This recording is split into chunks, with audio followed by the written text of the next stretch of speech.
Existe um mistério silencioso que paira sobre os encontros mais profundos da vida. Aquele momento em que duas almas se reconhecem, mesmo sem palavras, mesmo sem passado. Em meio ao caos do mundo externo, há algo que conspira nos bastidores da psique e do universo, como se forças invisíveis, movidas por um propósito arquetípico, guiassem dois caminhos aparentemente distantes até o cruzamento inevitável. Quando a conexão é verdadeira, não se trata apenas de atração ou afinidade. É como se a própria vida, de maneira simbólica e muitas vezes inesperada, orquestrasse reencontros que desafiam a lógica comum. Carl Jung chamaria isso de sincronicidade, o entrelaçamento de eventos significativos que revelam o invisível agindo no visível. Se você acredita que as almas destinadas sempre encontram um caminho, deixe nos comentários. Eu confio no tempo da alma. Para compreender como o universo age quando duas almas são verdadeiramente destinadas uma à outra, é essencial olhar para os conceitos fundamentais da psicologia analítica de Carl Jung. Um dos pilares dessa filosofia é a individuação, o processo contínuo de tornar-se quem realmente se é, integrando partes inconscientes e conscientes da psique. Quando duas pessoas estão nesse caminho de autoconhecimento, é como se elas se tornassem ímãs psíquicos. Não porque procuram o outro, mas porque ao se completarem internamente, tornam-se prontas para reconhecer no outro o reflexo da própria alma. Outro conceito crucial é o da sombra. Todos carregamos aspectos reprimidos, negados ou mal compreendidos dentro de nós. No processo de encontrar um verdadeiro companheiro de alma, muitas vezes a sombra é ativada, porque o outro nos mostra, sem querer, o que precisamos curar. Essa dinâmica é intensa, mas profundamente transformadora, e faz parte da alquimia do amor genuíno. A projeção também tem um papel determinante. Antes de amar alguém de verdade, é comum projetarmos ideais e carências no outro. O reencontro de almas exige a dissolução dessas projeções, para que o amor possa emergir de forma autêntica. Por fim, Jung abordava a integração dos arquétipos do feminino, ânima, e masculino, ânimos, dentro de cada ser. Somente quando esses aspectos estão relativamente harmonizados é que o indivíduo está preparado para reconhecer, fora de si, o parceiro que ressoa em sua completude interna. Esses princípios mostram que a união de almas não é sorte, mas fruto de um processo simbólico e profundo, onde o universo age em sincronia com a psique para unir o que está pronto para evoluir junto. A sombra, segundo Carl Jung, é a parte da psique onde ficam armazenados todos os aspectos reprimidos, negados ou esquecidos de nós mesmos, traços que julgamos inaceitáveis ou que foram socialmente condicionados a permanecer fora da consciência. Quando duas almas verdadeiramente conectadas se encontram, a presença da sombra se intensifica, pois o outro torna-se um espelho vivo, refletindo tanto nossa luz quanto as regiões internas que ainda não reconhecemos. Esse encontro é muitas vezes menos romântico do que se imagina. Ao contrário do que os contos de fadas sugerem, o verdadeiro vínculo entre almas gêmeas não é feito apenas de paz e harmonia.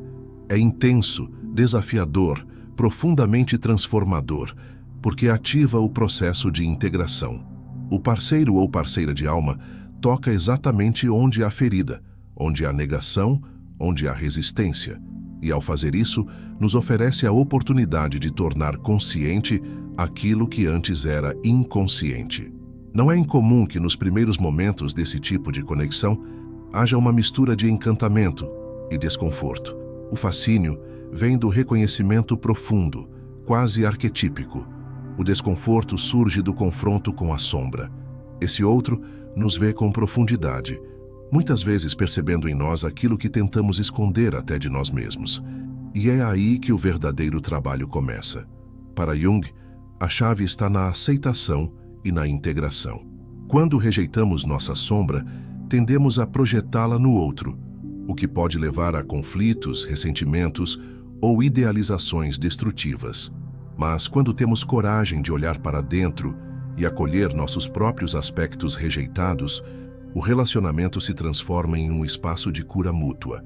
Cada interação torna-se um convite para descer um pouco mais fundo nas camadas da psique e, assim, nos aproximarmos da totalidade do ser. Nos encontros de almas verdadeiras, a sombra não é um obstáculo, é uma ponte. Através dela, encontramos o caminho para um amor mais consciente, mais honesto, mais inteiro. A dor que surge nesses momentos não é sinal de erro, mas de profundidade. Ela indica que algo está sendo tocado, exposto, iluminado.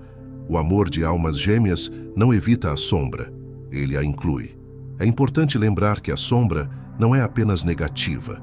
Jung enfatiza que ela contém também aspectos positivos que foram reprimidos, talentos, desejos, impulsos criativos e emocionais que, por algum motivo, não foram acolhidos no processo de desenvolvimento pessoal. Assim, o outro também nos ajuda a resgatar potencialidades esquecidas, chamando para fora partes vivas e essenciais de nossa alma. Essa dinâmica torna o relacionamento um verdadeiro laboratório de transformação. Nenhum dos dois sai ileso, e isso é uma bênção, não um castigo. Cada confronto, cada crise, cada desentendimento carrega dentro de si a semente de um despertar maior. As almas que se encontram nesse nível não se veem apenas como amantes, mas como companheiros de jornada, agentes um do outro no processo de individuação. Por isso, quando pensamos em almas destinadas, é preciso abandonar a ilusão de perfeição e abrir espaço para a imperfeição consciente. Amar verdadeiramente é permitir que o outro veja nossa sombra e, ainda assim, permaneça. É permitir-se ver a sombra do outro e, em vez de fugir, estender a mão com compaixão. É, acima de tudo, aceitar que o amor verdadeiro é aquele que reconhece a escuridão, mas escolhe caminhar com luz. A ideia de que o universo conspira a favor do reencontro de almas destinadas é profundamente alinhada ao conceito de sincronicidade, desenvolvido por Carl Jung. Para ele, sincronicidade é a ocorrência de eventos significativos que não possuem uma relação causal direta, mas que se conectam de forma simbólica e reveladora. Em outras palavras, são coincidências cheias de sentido, momentos em que o mundo interno e o mundo externo parecem se encontrar de forma quase mágica. Quando duas pessoas estão verdadeiramente preparadas para se encontrar, é como se o tempo e o espaço se curvassem para que esse encontro aconteça. Esse fenômeno não segue a lógica linear da mente racional. O tempo da alma é diferente do tempo do relógio. Muitas vezes, pessoas que são feitas uma para a outra passam anos distantes, vivendo experiências que as preparam individualmente para o momento em que estarão emocional, espiritual e psicologicamente prontas para se reencontrar. Antes disso, qualquer aproximação seria precoce, incompleta, marcada por imaturidade ou padrões inconscientes ainda não resolvidos. A sincronicidade aparece como um sinal de que há algo maior guiando os acontecimentos. Quando duas almas estão em sintonia, o universo começa a alinhar eventos, encontros, símbolos e até obstáculos que as direcionam uma para a outra. É comum que as pessoas relatem sonhos, pressentimentos ou repetições simbólicas que anunciam esse reencontro iminente. Há uma sensação de que tudo está sendo cuidadosamente orquestrado, mesmo que os caminhos pareçam inicialmente desconectados. Mas a sincronicidade não é mágica no sentido infantil. Ela exige presença, sensibilidade e, principalmente, disponibilidade interior. Muitas almas se perdem porque, mesmo diante de sinais claros, uma ou ambas as partes não estão prontas para reconhecer ou acolher o que está sendo oferecido. O livre-arbítrio continua operando. O universo pode conspirar, mas cabe a nós interpretar e responder aos sinais. O tempo perfeito da alma não é quando queremos, mas quando estamos prontos. Esse tempo também respeita o ritmo do crescimento interior. Às vezes, o universo adia o encontro para que certas feridas sejam curadas, para que padrões sejam dissolvidos, para que a sombra seja reconhecida. É um tempo de maturação silenciosa, em que o coração é preparado para amar de forma mais íntegra. Quando finalmente o encontro acontece, ele carrega em si o peso de todo esse caminho anterior. Não é leve porque é mágico, é profundo porque é verdadeiro. A sincronicidade também revela que os encontros de alma não são aleatórios, mas possuem um sentido arquetípico. Há algo que transcende as individualidades envolvidas. É como se, por trás do romance, houvesse uma missão psíquica, uma finalidade existencial. As almas gêmeas, nesse sentido, não estão juntas apenas para se completar, mas para crescer, para servir à totalidade uma da outra. E esse serviço começa com a escuta dos sinais. Um dos aspectos mais belos da sincronicidade é sua capacidade de nos tirar do automatismo da vida. Ela quebra o ciclo do previsível, nos lembrando de que há mistério, que há um plano maior em operação. Quando nos abrimos a essa possibilidade, começamos a perceber que muitos encontros aparentemente triviais carregam mensagens, convites e revelações. É um modo de viver com atenção ampliada, com o coração desperto. Jung acreditava que os eventos sincronísticos revelam a conexão entre o inconsciente pessoal, o inconsciente coletivo e o mundo exterior. Assim, quando duas almas estão alinhadas internamente com sua verdade mais profunda, esse alinhamento reverbera no mundo à sua volta. As coincidências deixam de ser meros acidentes e se tornam manifestações da alma em ação no mundo. O tempo perfeito da alma é o momento em que deixamos de buscar desesperadamente e passamos a confiar no fluxo simbólico da vida. Ele não se apressa, não se impõe, mas chega com precisão cirúrgica quando tudo está pronto. Nesse instante, o universo revela sua inteligência silenciosa, unindo o que já estava unido em essência. O reencontro de almas não é um acaso, é uma lembrança de que o invisível tem seu próprio relógio e ele nunca se atrasa. Um dos maiores obstáculos nos encontros profundos entre almas é o fenômeno da projeção, conceito central na psicologia de Carl Jung.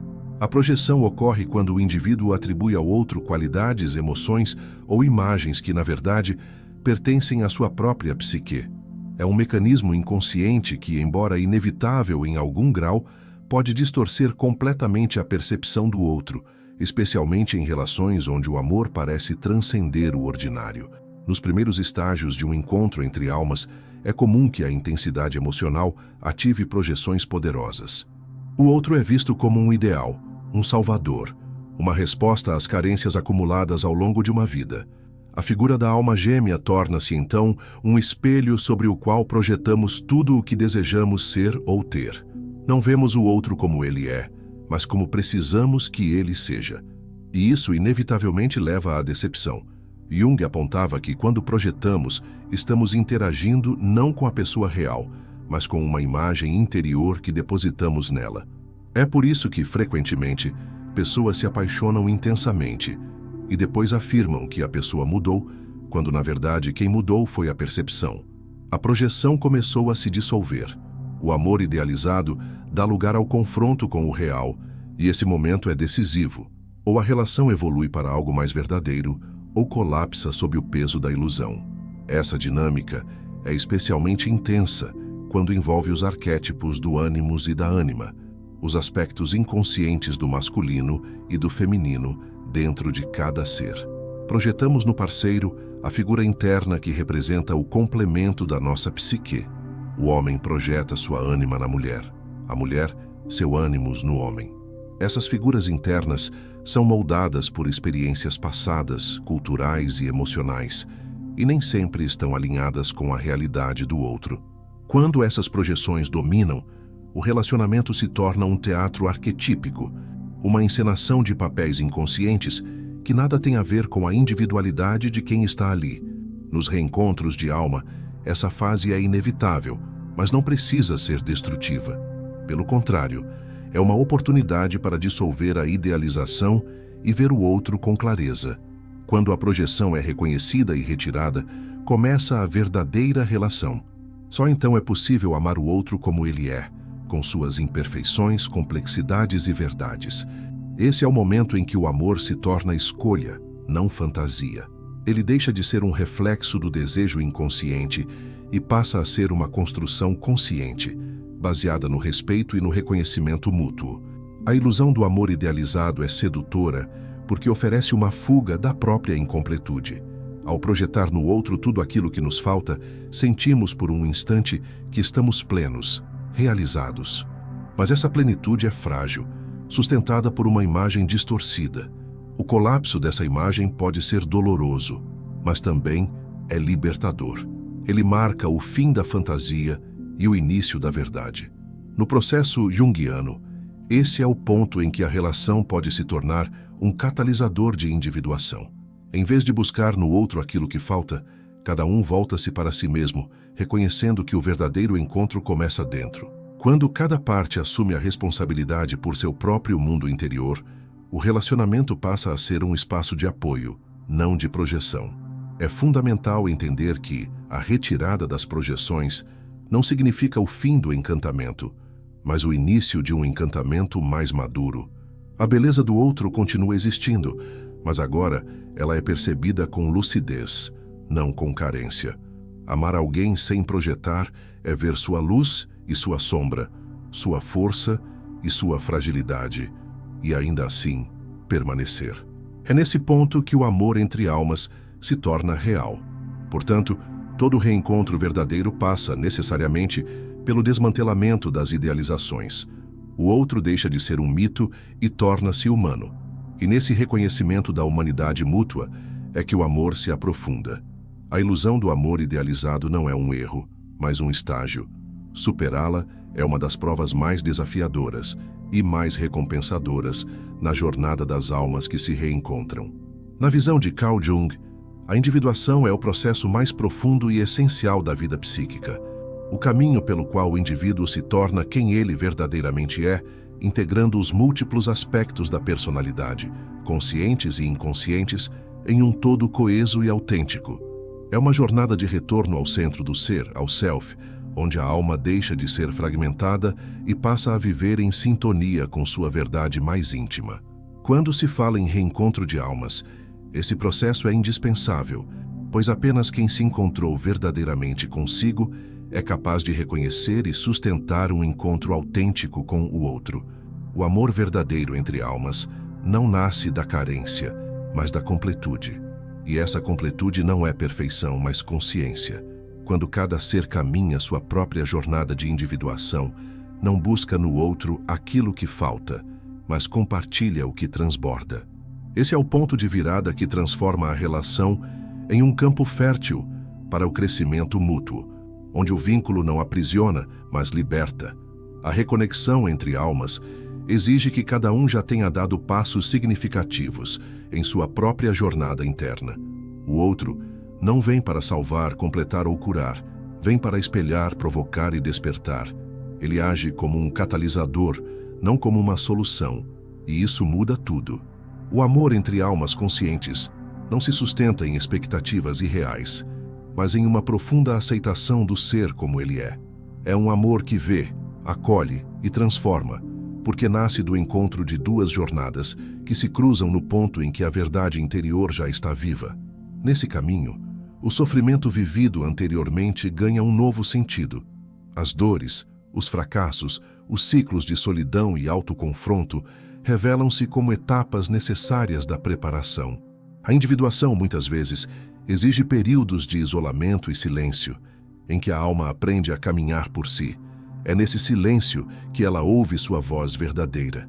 E quando essa voz está clara, o outro que aparece não chega como distração, mas como continuação. A reconexão não acontece por acaso. Ela é fruto da maturação invisível, dos enfrentamentos internos, da coragem de olhar para si mesmo com honestidade. Quem ainda está preso à ideia de que o outro será a resposta para tudo, dificilmente consegue sustentar um amor de alma. Porque o amor de alma não responde, ele pergunta. Ele cutuca, desafia, desperta. E somente um ser já enraizado em si mesmo consegue acolher esse tipo de vínculo com abertura, sem tentar controlá-lo ou dominá-lo. Na individuação, aprendemos a reconhecer o self como centro organizador da psique. Isso significa que a vida deixa de ser guiada pelo ego e passa a ser orientada por uma inteligência mais profunda, mais simbólica, mais conectada com o inconsciente coletivo e com os ritmos do universo. Quando duas pessoas estão alinhadas com esse centro, elas se encontram de forma natural. Não precisam forçar, nem implorar, nem se esconder. O reencontro acontece porque ambas estão vibrando na frequência do seu próprio ser. E é esse estado de ser que atrai, ressoa e une. A relação entre almas que passaram pela individuação torna-se um templo, não um campo de batalha. Há espaço para a diferença, para a escuta, para o silêncio e para a verdade. O amor deixa de ser um jogo de necessidades e passa a ser um espaço de presença. Não há urgência porque não há medo de perder. Há entrega porque há confiança naquilo que é real. Nesse estágio, o vínculo deixa de ser apenas romântico ou emocional. Torna-se espiritual, simbólico, existencial. Ele serve a algo maior do que os desejos pessoais. Serve à totalidade. É como se o relacionamento se tornasse uma dança entre dois seres inteiros que se movem juntos não por dependência, mas por escolha consciente, diariamente renovada. A individuação não é um destino, mas um caminho contínuo. E é nesse caminho que a reconexão com o outro ganha sentido, porque quem está se tornando inteiro dentro de si é capaz de acolher o outro em sua inteireza. O reencontro de almas é, então, o encontro entre dois processos vivos de autoconhecimento, dois rios que correm para o mesmo mar, o da consciência plena, do amor real, da unidade que inclui as diferenças, e que, por isso, transforma. O reencontro entre almas verdadeiras não é um conto de fadas, mas uma jornada arquetípica que atravessa sombras, sincronicidades, projeções e, sobretudo, o processo de individuação. É um caminho onde o amor não se constrói a partir da fantasia, mas da coragem de olhar para dentro, de integrar o que foi negado e de reconhecer o outro como espelho e não como solução. A união dessas almas não acontece por sorte, destino cego ou romantismo idealizado. Ela é consequência de um amadurecimento profundo da psique, onde o universo age em sintonia com a alma para permitir o encontro que já estava escrito nas camadas invisíveis do ser. Quando dois seres se encontram de verdade, não é porque se buscavam desesperadamente, mas porque se tornaram inteiros o suficiente para se reconhecerem. O amor que nasce daí é sagrado, transformador e essencialmente consciente. Se você sentiu que esse conteúdo falou diretamente à sua alma, inscreva-se no canal agora mesmo e ative o sino para não perder os próximos vídeos. E não saia sem assistir ao conteúdo que está aparecendo aí na tela. Ele pode ser a próxima peça que faltava na sua jornada de autoconhecimento. Afinal, tudo começa quando escolhemos ver com os olhos da alma.